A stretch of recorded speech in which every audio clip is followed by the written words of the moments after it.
Voice of America کے Washington studios میں آپ سب کو خوش آمدید. آپ دیکھ رہے ہیں پروگرام ویو 360 اور میں ہوں اسد اللہ خالد.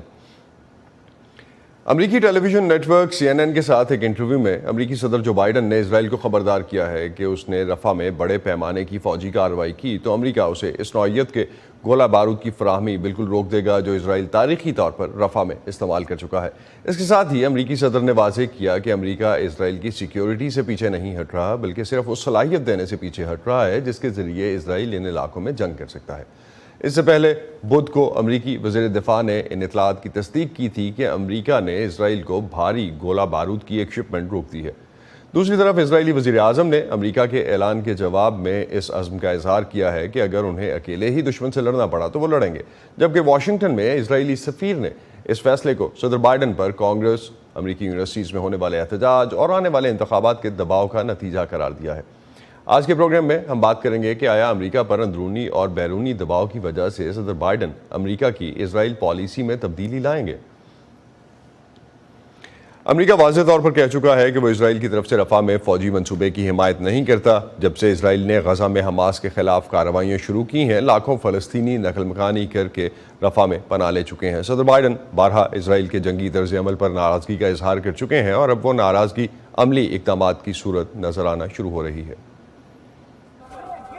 غزہ میں ہلاکتوں میں اضافے کے بعد بائیڈن انتظامیہ نے اپریل کے آغاز میں خبردار کیا تھا کہ اسرائیل کی جنگی کارروائیوں کے لیے امریکی حمایت کی کچھ شرائط ہوں گی جب تک کہ اسرائیل شہریوں کے تحفظ کے لیے ٹھوس اقدامات نہیں کرتا. غزہ کے جنوبی حصے میں واقع رفح میں تقریباً 13 لاکھ شہری پناہ لیے ہوئے ہیں. اس ہفتے کے شروع میں امریکہ کی یہ دھمکی حقیقت بن کر سامنے آئی جب اسرائیل نے یہاں آپریشن شروع کر دیا. رفح میں رونما ہونے والے واقعات کے تناظر میں ہم اسرائیل کے لیے کچھ قلیل مدتی سیکورٹی امداد کی ترسیل پر نظر ثانی کر رہے ہیں. 7 اکتوبر کو حماس کے اسرائیل پر دہشت گردی کے حملے کے بعد یہ پہلا موقع ہے کہ امریکہ نے اسرائیل کے جنگی طرز عمل پر دباؤ ڈالنے کے لیے ہتھیاروں کی منتقلی کا استعمال کیا ہے. انسانی حقوق کی تنظیمیں طویل عرصے سے امریکہ سے مطالبہ کرتی آئی ہیں کہ وہ اسرائیل کو ہتھیاروں کی فراہمی روکے. ان کا الزام ہے کہ اسرائیل جس طرح ان کا استعمال کر رہا ہے وہ شہریوں کے تحفظ کے قوانین کی خلاف ورزی ہے. آپ جنگ پر اس حد تک کنٹرول چاہتے ہیں؟ ہم نے پرل ہاربر کے بعد جاپانیوں پر 2 ایٹم بم گرائے. کیا امریکہ میں کسی کو واقعی اس کی فکر تھی؟ امریکی انتظامیہ کے ایک اعلیٰ اہلکار نے بتایا کہ امریکہ نے سب سے پہلے گزشتہ ماہ ہتھیار روکنے پر غور کیا تھا کیونکہ اسرائیل رفح پر فیصلے کے قریب تھا. چونکہ اسرائیلیوں نے امریکی خدشات کو مکمل طور پر حل نہیں کیا، انتظامیہ نے گزشتہ ہفتے ہتھیاروں کی منتقلی کو روکنے کا فیصلہ کیا جس میں 2000 پاؤنڈ وزنی 1800 بم شامل ہیں، یعنی کل تقریباً 1 ٹن، اور 500 پاؤنڈ وزنی 1700 بم جن کا کل وزن 1/4 ٹن بنتا ہے. جوائنٹ ڈائریکٹ اٹیک گولہ بارود کی کٹس کی منتقلی بھی زیر غور ہے جو گونگے کہلائے جانے والے بموں کو درست رہنمائی والے گولہ بارود میں تبدیل کرتی ہیں. اس سے ایک روز قبل ہی صدر جو بائیڈن نے اسرائیل کے لیے اپنی حمایت پر زور دیا. یہودی عوام کی حفاظت، اسرائیل کی سلامتی اور ایک آزاد یہودی ریاست کے طور پر اس کے وجود کے حق کے لیے میری حمایت آہنی ہے، چاہے ہم ایک دوسرے سے متفق نہ ہوں. بائیڈن انتظامیہ نے حال ہی میں اسرائیل کو $827 ملین مالیت کے ہتھیاروں کی منظوری دی. اس کے ساتھ ہی اس نے بدھ کے روز کانگریس کو وہ رپورٹ پیش نہیں کی کہ آیا اسرائیل امریکی ہتھیاروں کے استعمال سے شہریوں کی فلاح اور تحفظ کے قانون کی خلاف ورزی کر رہا ہے. ہم رپورٹ کو حتمی شکل دینے کے لیے کام جاری رکھے ہوئے ہیں. ہم مستقبل قریب میں اسے فراہم کرنے کی توقع کرتے ہیں.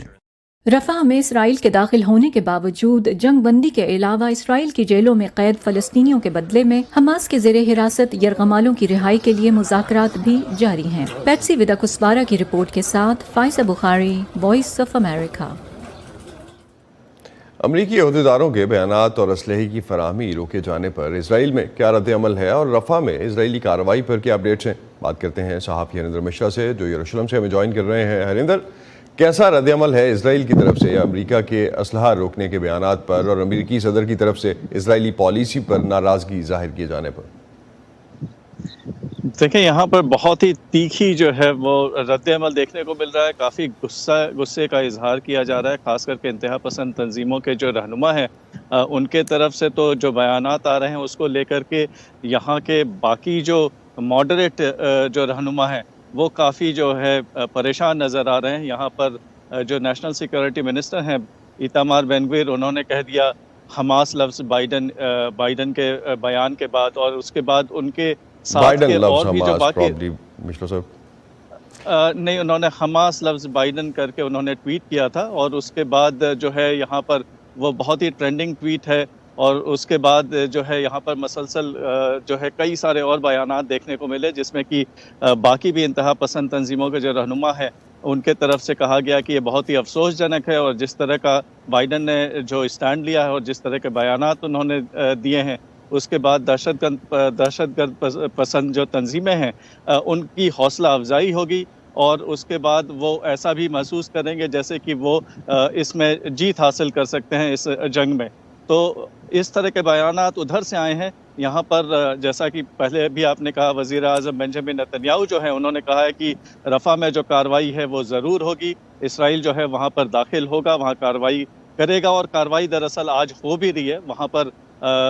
اسرائیلی فوج جو ہے اس کی بہت بڑی کارروائی ہوئی ہے، جو مشرقی علاقہ ہے رفح کا اس کو پورے اپنے قبضے میں کر لیا ہے اسرائیل نے۔ وہاں پر بتایا جا رہا ہے کہ اسرائیل کی طرف سے دعویٰ کیا جا رہا ہے کہ 40 ٹھکانوں پر اس نے حملے کیے ہیں، اور بہت سارے حماس کے کارکن جو ہیں ان حملوں میں ان کی ہلاکت ہوئی ہے۔ لیکن جہاں تک بنجامن نتنیاہو ہیں، ان کے بیان بھی ہیں، اس میں تھوڑی تبدیلی نظر آ رہی ہے، ان کا جو رخ ہے وہ تھوڑا بدلتا نظر آ رہا ہے۔ جہاں کل وہ اکیلے جانے کی بات کر رہے تھے، کل ان کی طرف سے جو ہے اس پر تنقید وہ کر رہے تھے، ابھی دیکھا جا رہا ہے کہ وہ تھوڑا نرم پڑے ہیں، اور وہ یہ بھی کہہ رہے ہیں کہ ان کی پوری کوشش ہوگی کہ صدر بائیڈن جو ہیں ان کے ساتھ کسی طرح سے ایک جو ہے ڈفرینسز کو ختم کیا جا سکے۔ ہریندر، آپ نے کہا کہ جو انتہا پسند لیڈر جو ہیں ان کی طرف سے جو بیانات آئے اس پہ اسرائیلی صدر نے بھی اسٹیٹمنٹ دی تھی، اس پہ اگر آپ کچھ بتا سکیں؟ جی، یہاں پر اسرائیلی صدر آئزیک ہرزوگ نے کہا ہے کہ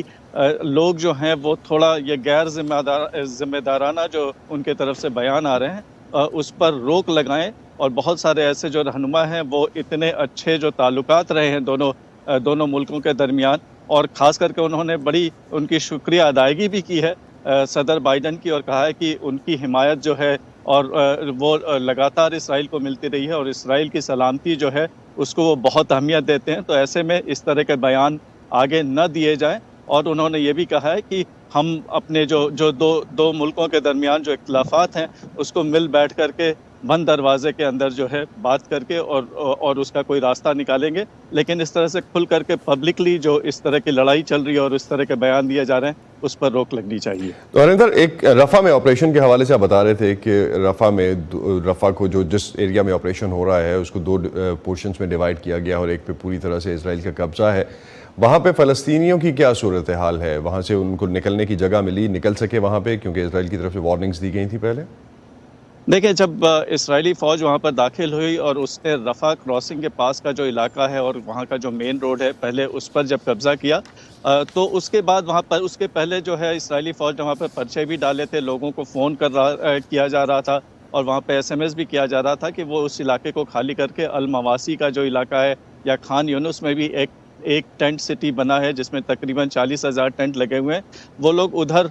کا رخ کریں، وہ جا کر کے وہاں پر پناہ لیں۔ تو لوگوں نے نکلنا شروع کر دیا تھا۔ یہاں پر UN کی جو ایجنسی ہے UNRWA، اس کے طرف سے آج بیان آیا ہے کہ تقریباً 1,10,000 لوگ جو ہیں وہ اس علاقے کو چھوڑ کر کے آلریڈی باہر نکل چکے ہیں۔ تو دیکھا یہ جا رہا ہے کہ لوگ باہر نکل رہے ہیں، اور جیسے جیسے تیزی آ رہی ہے اسرائیلی حملوں میں، وہاں پر اسرائیلی کارروائی میں، فوجی کارروائی میں، ویسے ویسے اور زیادہ لوگ باہر نکل رہے ہیں، خاص کر کے جو مشرقی علاقہ ہے رفح کا، کیونکہ انہوں نے دو حصوں میں بانٹ دیا ہے رفح کو، اور اس کا جو مین روڈ ہے اس پر قبضہ کر لیا۔ تو مشرقی علاقے میں ابھی کارروائی چل رہی ہے، اور وہاں سے زیادہ تر لوگ جو ہیں آلریڈی باہر نکل چکے ہیں۔ تو اسرائیل کا یہ کہنا ہریندر کہ وہ اکیلا ہی اس آپریشن میں جائے گا، جو کہ کل تک سٹیٹمنٹ تھی، آج آپ نے کہا کہ کچھ اس میں سٹیٹمنٹس میں چینجز آئی ہیں اور خاص طور پہ ٹون چینج ہوئی ہے۔ اگر اسے ایسا کرنا پڑتا ہے تو کیا اسرائیل امریکہ کی حمایت کے بغیر ایسا کوئی قدم اٹھا سکتا ہے؟ عرب دنیا کو بھی فیس کرنا پڑے گا، اور باقی دنیا بھی جو ہے اس میں بھی سینٹیمنٹ جس طرح کا اس وقت ہے؟ دیکھیں، ابھی تک جس طرح سے یہ جنگ میں جو کچھ بھی سامنے آیا ہے، تو آپ دیکھیں تو اسرائیل پر کئی فرنٹس پر جو ہیں حملے ہوتے رہے ہیں۔ اسرائیل کے جو شمالی علاقے میں بھی حزب اللہ کے خلاف اسرائیل کو جنگ لڑنی پڑ رہی ہے، اور وہ جنگ بھی ابھی بھی جاری ہے۔ ادھر سے حوثی جو ہیں وہ ان کا بھی حملہ ہو رہا ہے یمن سے۔ اور ایران سے جس طرح کا بہت بڑا حملہ ہوا، تو یہاں پر بھی جو ہیں سیاسی تجزیہ نگار ہوں یا یہاں کے رہنما بھی اس بات کو بہت اچھے سے جانتے ہیں کہ بغیر اس امریکی حمایت کے اسرائیل اتنے سارے فرنٹس پر جو ہے وہ اکیلے جنگ نہیں لڑ سکتا، اور یہ جو ہے اس کے لیے، اس کے ایگزسٹنس کے لیے، اسرائیل کے ایگزسٹنس کے لیے امریکی سپورٹ بالکل بے حد ضروری ہے، اور ایسے میں اس طرح کی لڑائی اسرائیل کے انٹرسٹ میں نہیں ہے۔ تو یہاں پر اس وجہ سے بھی یہ جو ٹون ہے، وہ بدلا ہوا جو ٹون ہے، وہ اس وجہ سے بھی ہو رہا ہے۔ اس کی سبھی کو جو ہے پوری اس بات کا خیال ہے، سبھی کو پتہ ہے کہ یہ بغیر امریکی سپورٹ کے اسرائیل جو ہے ان سارے جو جہاں پر یہ ملک سارے جو ملک ہیں جو ہاسٹائل فورسز ہیں ان کے خلاف کھڑا نہیں ہو سکتا۔ تو بدلا ہوا رخ ہے، اور ساتھ ہی ساتھ اب کوشش یہ ہے کہ کسی طرح سے ان اختلافات کو ایڈریس کرتے ہوئے ایک کسی طرح کا دونوں جو ہیں ایک انڈرسٹینڈنگ ڈیولپ کرنے کی کوشش ہوگی۔ بہت بہت شکریہ ہریندر، آپ ہمیں اپڈیٹ کر رہے تھے کمپریہنسو قسم کا اس وقت جو ایک وہاں پہ سچویشن بن رہی ہے اس پہ آپ نے ہمیں انفارم کیا، بہت شکریہ ہریندر آپ کا۔ امریکہ خبر رساں ادارے ایسوسیٹڈ پریس کے مطابق اسرائیلی فوج نے رفح کے بعض علاقوں میں ٹینکوں کے ذریعے شدید شیلنگ کی ہے، جس کے نتیجے میں کل غزہ کی پٹی کے اوپر رفح کی سمت میں مختلف علاقوں میں دھوئیں کے بادل دیکھے گئے۔ اطلاعات کے مطابق اسرائیلی فوج کے حملوں کی وجہ سے کل رات بھر اسرائیلی بمباری کی آوازیں سنائی دیتی رہیں۔ میڈیا رپورٹس کے مطابق حماس کے پاس اب بھی تقریباً 100 اسرائیلی یرغمالی موجود ہیں۔ غزہ کے محکمہ صحت کے حکام کے مطابق جنگ میں 34,800 فلسطینی ہلاک ہو چکے ہیں، اور غزہ کی 23 لاکھ کی فلسطینی آبادی میں سے 80% بے گھر ہو چکے ہیں۔ اسرائیل کی جاری فوجی کارروائی حالیہ تاریخ میں سب سے مہلک اور تباہ کن رہی ہے، جس نے غزہ کے بڑے حصے کو ملبے کے ڈھیر میں تبدیل کر دیا ہے۔ ڈاکٹرز کا کہنا ہے کہ رفح میں اسرائیلی افواج کے حملوں کی وجہ سے غزہ کی پٹی میں پورا طبی نظام غیر مؤثر ہو کر رہ گیا ہے، جس کی وجہ سے اسپتالوں میں زخمی افراد کی طبی امداد اور علاج مشکل ہوتا جا رہا ہے۔ رفح پر اسرائیلی بمباری سے زخمی ہونے والے فلسطینیوں کو ہسپتال میں منتقل کیا جا رہا ہے۔ دیر البلاغ کے الاقصی ہسپتال کا طبی عملہ طبی سامان اور سہولتوں کی کمی کی وجہ سے مایوسی کا شکار ہے۔ ہسپتال پہنچنے والے بیماروں اور زخمیوں کی بڑھتی ہوئی تعداد کے علاج کے لیے جو آلات اور ادویات درکار ہیں وہ انہیں میسر نہیں ہیں۔ پہلے طبی امداد آتی تھی، اب طبی امداد نہیں ہے۔ اب ہمیں آپریشن کرنے ہیں، لیکن ہمارے پاس استعمال کے لیے پٹی نہیں ہے، استعمال کے لیے کچھ بھی نہیں ہے۔ اقصی میں رضاکارانہ طور پر کام کرنے والے اردن کے سرجن علی ابو خرما کا کہنا ہے کہ جراثیم سے پاک پٹیوں اور سرجیکل گاؤن جیسی بنیادی چیزیں نہیں ہیں۔ طبی حالات بہت خراب ہیں، بلکہ تقریباً نہ ہونے کے برابر ہیں۔ میڈیکل کا پورا شعبہ تباہ ہو چکا ہے، مریضوں کے لیے بستر نہیں ہے، مریض پورے اسپتال میں پھیلے ہوئے ہیں، راہداریوں میں، ہالوں میں، ہر جگہ بستر ہیں، بعض بستروں پر 1 یا 2 مریض پڑے ہوئے ہیں، استقبالیہ میں فرش پر مریض ہیں، ہم براہ راست فرش پر ان کا طبی معائنہ کرتے ہیں۔ اسرائیلی کارروائیوں نے کچھ اہم طبی سہولتوں اور ہسپتالوں کو براہ راست متاثر کیا ہے۔ غزہ کے تقریباً 23 لاکھ شہریوں نے رفح میں پناہ لے رکھی ہے، اور ان میں سے نصف ان ہسپتالوں میں طبی امداد حاصل کرتے آ رہے ہیں۔ مصر کے ساتھ سرحدی چوکی رفح کراسنگ کی بندش کا مطلب ہے کہ جن مریضوں کو مزید ہنگامی طبی امداد کی ضرورت ہے وہ غزہ کی پٹی سے باہر نہیں جا سکتے، اور نہ ہی غیر ملکی رضاکار اور ڈاکٹرز اب غزہ میں داخل ہو سکتے ہیں یا پٹی سے واپس جا سکتے ہیں۔ ہمارے مقدر میں کیا ہے ہمیں معلوم نہیں، کیونکہ سرحد اب تک بند ہے، سرحد پر کوئی ربط نہیں ہے، آنے جانے کا کوئی نظام نہیں، یہاں تک کہ اردن سے مصر کے راستے غزہ میں داخل ہونے کے لیے جو میڈیکل ٹیم آئی تھی تاکہ ہمیں طبی سامان فراہم کر سکے، اسے واپس قاہرہ بھیج دیا گیا ہے، اور وہ اب تک غزہ میں داخل نہیں ہو سکی۔ 3 دن سے وہ وہاں موجود ہیں، مگر وہ اندر نہیں آ سکتے۔ ان تمام مشکلات کے باوجود ڈاکٹر علی کہتے ہیں کہ وہ جیسے بھی ممکن ہو زخمیوں کو امداد فراہم کرتے رہیں گے۔ ہم اس سب کو برداشت کریں گے، ہم اپنا کام جاری رکھیں گے، ہم مریضوں کو دیکھتے رہیں گے، ہم جو بھی دستیاب چیزیں ہیں ان کے ساتھ آپریشن کرنا جاری رکھیں گے، اور وہ سہولت فراہم کریں گے جس کے لیے ہم یہاں آئے ہیں۔ کب تک خدا ہی جانتا ہے۔ اسرائیل کا کہنا ہے کہ اس کے تازہ ترین حملے سے امداد میں رکاوٹ مختصر وقت کے لیے ہونی چاہیے، اور ساحل کے قریب ایک محفوظ علاقے میں اضافی فیلڈ ہسپتال فراہم کیے جائیں گے۔ ندیم یعقوب، وائس آف امریکہ، واشنگٹن۔ مصر کی سرحد پر موجود فلسطینی شہر رفح جنگ کے آغاز سے ہی فلسطینی شہریوں کے لیے ایک پناہ گاہ اور ضروری امداد کی ترسیل کا مرکز رہا ہے۔ زخمیوں تک امداد پہنچانے کا بھی یہ ایک راستہ رہا ہے، لیکن اس وقت عالمی ادارہ صحت کے ڈائریکٹر جنرل کے مطابق رفح میں 14 لاکھ سے زیادہ افراد خطرے میں ہیں، جن میں 6 لاکھ بچے بھی شامل ہیں۔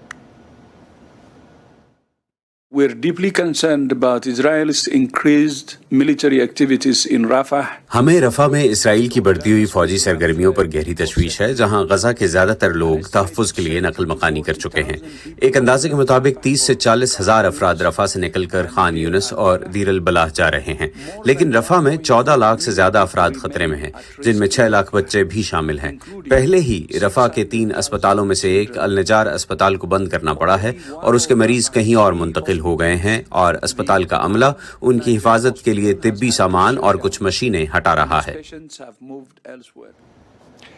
جو صورتحال اس وقت بن رہی ہے اوورال اسرائیل کی پالیسی، امریکہ کی اسرائیل کے لیے جو پالیسی ہے اس بارے میں کنٹینیوسلی انالیسس جو اب تک ہمیں دیکھنے میں ملتا ہے، اس میں ایک سائڈ جو ہے دو ڈائیورسیفائڈ اوپینین ہے۔ ایک سائڈ یہ کہتی ہے کہ امریکہ کی اسرائیل کے لیے پالیسی جو ہے وہ بہت حد تک تبدیل ہو رہی ہے، یا ایٹ لیسٹ چونکہ یہ بیک اینڈ پہ اس سے پہلے بھی پریشر امریکہ کی طرف سے آ رہا تھا اسرائیل پر، لیکن وہ پبلکلی اب جب سے امریکہ کی یونیورسٹیز میں احتجاج ہونا شروع ہوا ہے، اور اس کے علاوہ جس طرح سے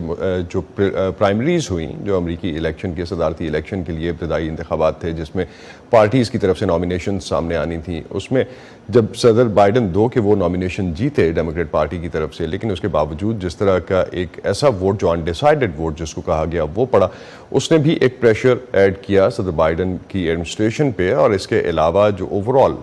الیکشن ہے جو نومبر میں صدارتی الیکشنز ہونے والے ہیں، اس میں اس کا امپیکٹ ایک نظر آئے گا۔ اور اس کے علاوہ ایک جو بڑی اس وقت جو کرٹیسزم پوری مسلم ورلڈ سے یا عرب ورلڈ سے اور باقی ملکوں کی طرف سے بھی، لیٹن امریکن کنٹریز کی طرف سے بہت زیادہ کرٹیسزم جو ہے وہ اسرائیل پہ بھی رہا، اور اوورال اب تک جو ہے جو سچویشن بنتی ہمیں دکھائی دیتی ہے اس میں ایک پالیسی شفٹ کی بات ضرور کی جا رہی ہے۔ اور شاید اگر ہم ہسٹوریکلی بھی دیکھیں تو 1991 میں صدر بش نے اس وقت اسرائیل پہ پریشرائز کرتے ہوئے کچھ باتیں منوائی تھیں، اور اسرائیل نے جب ہم اس سے پہلے سوئز کینال کے حوالے سے بھی جو 2 تاریخی واقعات ایسے ہیں جس میں امریکہ کے پریشر یا امریکہ کے اپنی سپورٹ کھینچ لینے کی وجہ سے اسرائیل نے اس کے اکارڈنگلی اپنی پالیسی چینج کی جس طرح سے امریکہ چاہتا تھا۔ لیکن اس پورے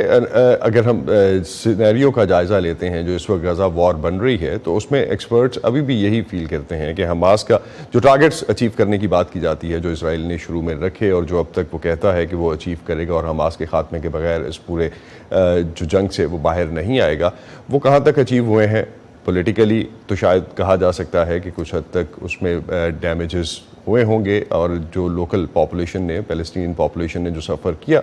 اس کی ایک مثال شاید اس سے پہلے ریسنٹ ٹائمز میں نہیں ملتی۔ لیکن اس کے علاوہ اگر ملیٹریلی ان کی بات کی جائے کہ کہاں تک جو اوورال جو حماس کو ڈیمیج کرنے کے حوالے سے جو اسرائیل کی پالیسی تھی یا جو اسرائیل کا ٹارگٹ تھا وہ اچیو اب تک نہیں ہو سکا۔ تو امریکہ اسرائیل کے لیے اگر اسلحے کی فراہمی روکتا ہے، اور خاص طور پہ جب اسرائیل کے لیے جو وہ اسلحہ جو رفح میں یا ادروائز جس پہ اب انویسٹیگیشنز بھی ہو رہی ہیں، اس لحاظ سے within the media organisations as well اس پہ رپورٹنگ بھی ہونا شروع ہوئی ہے امریکی میڈیا میں کہ امریکن بامبس جو تھے انہوں نے کس حد تک غزہ میں تباہی مچائی اور کس حد تک جو فلسطینی تھے ان بامبس کے نتیجے میں ہلاک ہوئے، اس پر کرٹیسزم امریکی میڈیا میں بھی ہو رہا ہے۔ لیکن اس پورے سینیریو کو جب ہم اس کانٹیکس میں رکھتے ہیں کہ عرب ورلڈ اور مسلم ورلڈ کا کیا اس پہ ریئیکشن ہے، اور خاص طور پہ اس ویک میں بھی ہماری جب بات ہو رہی تھی پروفیسر اکبر ایس احمد سے، تو انہوں نے خاص طور پہ اس حوالے سے کہا کہ مسلم ورلڈ اور عرب ورلڈ میں جو پوری مسلم ورلڈ جب بات نہیں کر رہی، اور اس کے اگینسٹ ہم جب اسٹوڈنٹس کے کانٹیکس میں بات کر رہے تھے کہ اسٹوڈنٹس جو ہیں وہ مسلم ورلڈ میں کیوں کھڑے نہیں ہو رہے، جب ہمیں امریکہ میں اور باقی دنیا میں بھی، یورپ میں بھی اسی طرح سے، اور آسٹریلیا تک کے جو ایجوکیشنل انسٹیٹیوشنز ہیں وہاں پہ اسٹوڈنٹس جو ہیں وہ غزہ کے جو سپورٹ میں اور غزہ کی جنگ بندی کے لیے کھڑے ہوتے نظر آتے ہیں، تو وہ ہمیں مسلم دنیا میں اس کی سپورٹ کیوں نہیں ملتی؟ تو یہ ایک واضح فرق جو ہے وہ ابھی تک سامنے نظر آتا ہے۔ ہریندر مشرا سے ہم دوبارہ بات کرتے ہیں اور ان سے جاننے کی کوشش کرتے ہیں کہ جو اس وقت رفح میں آپریشن ہے اس کے حوالے سے اگر وہ ہمیں مزید اس میں بتا سکیں. ہریندر, جو رفح میں آپریشن ہے جس کی ہم اس وقت بات کر رہے تھے تھوڑی دیر پہلے تک, آپ نے کہا کہ آبادی جو ہے وہ تقریباً اب اس میں سے جتنے لوگ نکل سکے, آپ نے جس طرح سے کہا کہ کیمپس لگائے گئے ہیں یا ٹینٹس لگائے گئے ہیں جن میں ان کو موو کیا جا رہا ہے, تو اس میں کتنے لوگ جا سکے؟ کیا اس پہ بھی کوئی ایسا کوئی تفریق تھی کہ کچھ لوگ پہنچ سکے کچھ لوگ نہیں پہنچ سکے ان ٹینٹس تک؟ دیکھیں, جو جانکاری مل رہی ہے UNRWA کی طرف سے, جو کہ وہاں پر پناہ گزینوں کے ساتھ اقوام متحدہ کی جو تنظیم کام کرتی ہے, ان کے طرف سے کہا جا رہا ہے کہ 1,10,000 لوگ جو ہیں وہ وہاں سے باہر نکل چکے ہیں, اور وہ جا کر کے المواسی اور خان یونس کے پاس کا جو ٹینٹ سٹی بنایا گیا ہے وہاں پر 40,000 ٹینٹ لگے ہیں, اس پر جا کر کے انہوں نے پناہ لے لی ہے. لیکن کہا یہ بھی جا رہا ہے کہ ابھی اور بھی بہت سارے لوگ ہیں, ہزاروں کی تعداد میں, جو وہاں سے نکلنے کی تیاری کر رہے ہیں. جہاں تک اسرائیلی فوج کا سوال ہے, تو جو جانکاری یہاں سے مل رہی ہے وہاں سے نکلنے والوں کو کسی کو روکا نہیں جا رہا ہے, لیکن ابھی وہاں پر کہا یہ جا رہا ہے کہ یہ جو کارروائی ہے یہ کافی اس میں تیزی آئی ہے, تو وہاں پر کس طرح کا نقصان ہوا ہے لوگوں کو, اس کی پوری جانکاری ابھی تک نہیں مل پائی ہے. لیکن اسرائیلی فوج کی طرف سے یہ کہا گیا ہے کہ 40 ٹھکانوں کو اسرائیلی فوج جو ہے وہ تباہ کرنے میں کامیاب ہوئی ہے. تو ہریندر, امریکہ کا جو ہے اسلحہ فراہم کرنے سے انکار کرنا یا معطلی جو ہے اس اسلحے کی سپلائی کی اسرائیل کے لیے, کتنا امپورٹنٹ ہے یہ اسلحہ اسرائیل کے لیے؟ دیکھیں, ابھی تھوڑی دیر پہلے بھی ہم لوگ اسی کو لے کر کے جب بات کر رہے تھے, تو اسرائیل کے لیے امریکہ کی حمایت جو ہے وہ بہت ضروری ہے. ہم تو پہلے بات کر رہے تھے جنگ کو نظر میں رکھتے ہوئے کہ جنگ میں کتنی ضرورت ہے